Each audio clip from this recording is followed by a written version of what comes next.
ito gagawin natin, Devant na 55 inch. Nagawa na rin natin siya dati.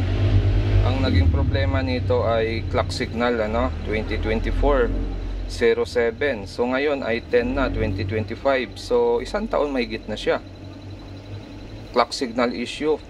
So tumatagal din yung ganitong repair. So marami kasi nagsasabi na pag clock signal cutting method ay hindi tumatagal.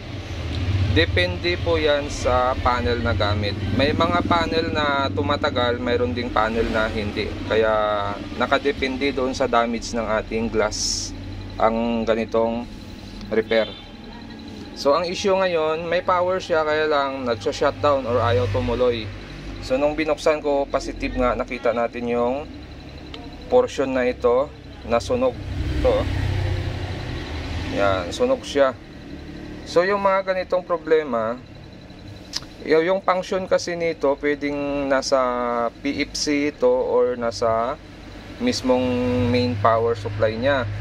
So titrace natin ngayon yung operation ng nasunog na parts, kung ano ba ang trabaho nito. Bakit nung sinaksak natin ay may standby power pa siya pero hindi siya tumutuloy.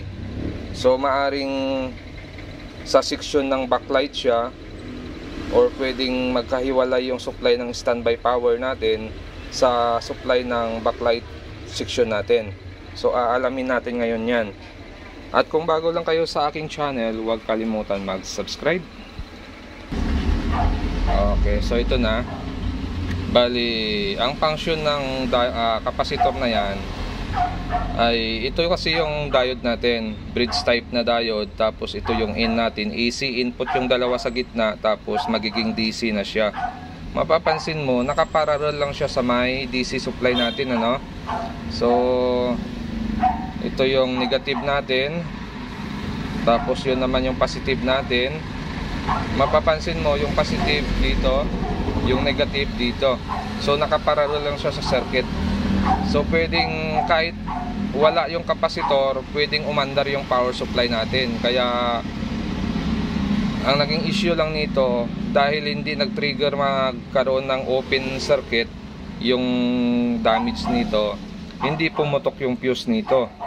Kaya kahit na nasusunog na yan, umaandar pa rin yung power supply natin. Kasi nga kaya pa siya ng fuse i-operate kahit na damage na yung parts na yan. Pero kahit wala yan, pwedeng gumana yung power supply natin. Kasi yan lang yung function niya Nakaparallel lang siya sa positive negative na nanggagaling sa diode natin papasok sa ating filter cap. So ito, napalitan na natin yung masunog dito. Yung pinalit natin dyan ay 450 volts na 105K. So testing na ngayon natin, titingnan natin kung magbubukas na yung unit natin continuous or may iba pa itong problema. Okay, so positive na tayo na may problema sa backlight. May pundi yung ilaw nito. So naglagay tayo ng temporary na ilaw kung saan yung portion na yon makikita natin yung display.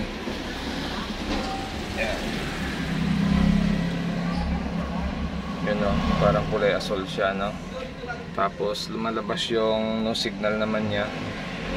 Makikita natin yung no signal. Yan, no signal. Yan, kita ba? Yun, no signal. So backlight issue ito. Yan, lumabas yung no signal. Okay, kausapin muna natin yung may-ari nito kung ipapagawa niya.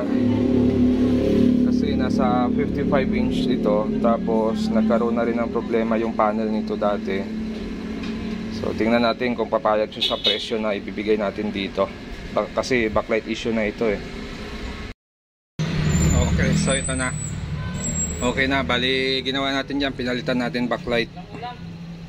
Yan, okay na siya.